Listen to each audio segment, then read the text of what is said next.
Waktu itu seperti air sungai, selalu mengalir. Kita tidak bisa menghentikannya, tapi kita bisa belajar mengarahkannya. Ada pepatah lama yang bisa jadi panduan kita. Belajarlah dari masa lalu, hiduplah di masa kini, dan rencanakan masa depan. Kata-kata sederhana ini punya makna yang dalam, seperti peta untuk hidup yang bahagia. Masa lalu adalah guru terbaik kita. Di dalamnya ada kesalahan kita, kemenangan kita, dan semua pelajaran yang kita dapat. Setiap pengalaman, baik atau buruk, membentuk kita menjadi seperti sekarang. Belajar dari masa lalu berarti mengakui kesalahan tanpa terus menyesalinya. Belajar dari masa lalu juga berarti merayakan keberhasilan tanpa menjadi sombong. Dengan mengingat masa lalu, kita jadi lebih bijak dalam membuat keputusan untuk masa depan. Ingat, setiap kegagalan adalah pelajaran, setiap luka punya cerita tentang ketahanan. Terimalah masa lalumu, karena disitulah kunci untuk membuka potensimu di masa depan. Masa lalu memang memberi pelajaran berharga, tapi masa kini adalah tempat hidup kita berlangsung. Disinilah kita bernapas, mencintai, tertawa, dan berkarya.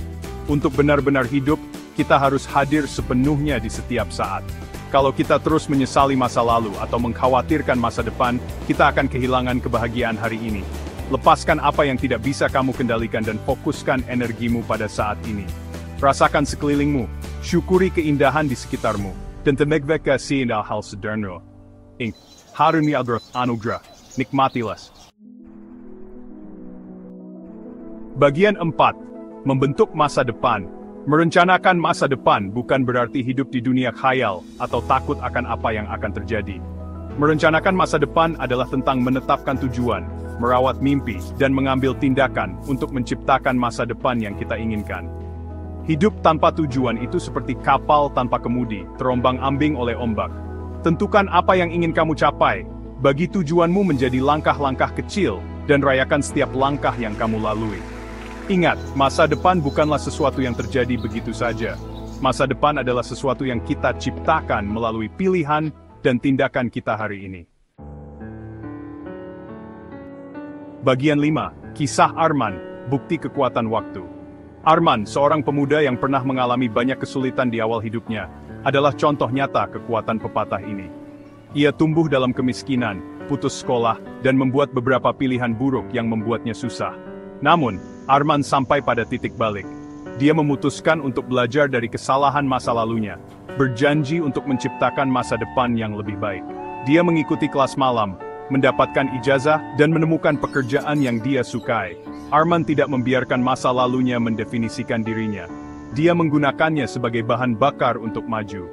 Hari ini, Arman adalah seorang pengusaha sukses, suami dan ayah yang penyayang, dan inspirasi bagi orang-orang yang mengenalnya. Bagian 6. Panduan abadi. Pepatah, belajar dari masa lalu, hidup di masa kini, dan rencanakan masa depan. Bukan hanya kata-kata indah, ini adalah panduan abadi untuk hidup yang memuaskan. Pepatah ini mengingatkan kita bahwa kita punya kekuatan untuk membentuk takdir kita dengan menerima pelajaran dari masa lalu, memaksimalkan potensi hari ini, dan mengambil tindakan untuk menciptakan masa depan yang kita inginkan. Dengan menerapkan kebijaksanaan ini dalam hidup kita juga bisa mengatasi kesulitan, mencapai tujuan kita, dan hidup dengan tujuan dan niat yang baik. Ingat, masa lalu adalah gurumu, masa kini adalah kesempatanmu, dan masa depan adalah kanvasmu. Manfaatkan setiap saat sebaik-baiknya.